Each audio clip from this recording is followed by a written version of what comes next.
बहुत मस्त सोहर गीत सुना रहे हैं, प्लीज़ ज़रूर सुनिएगा, अच्छा लगेगा आपको।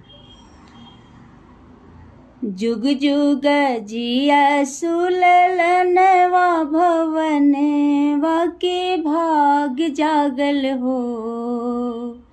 ए ललना लाल होई है, ए ललना लाल होई है, कुलवा के दीपक हो, रिलवा बड़ा सुंदर हो।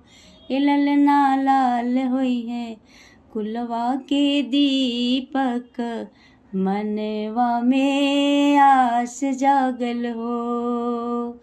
आजू के दीनवा सुहावन, रतिया लुभावन हो।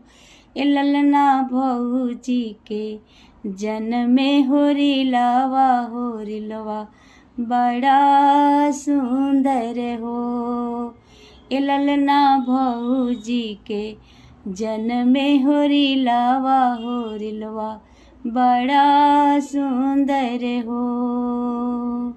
अखिया त हवे उनकर माई के, नकिया त बाबू जी के हो। अखिया त हवे उनकर माई के, नकिया त बाबू जी के हो। ए ललना मुहावा त चनवा सुरुजवा, सगरो अजोर भइले हो।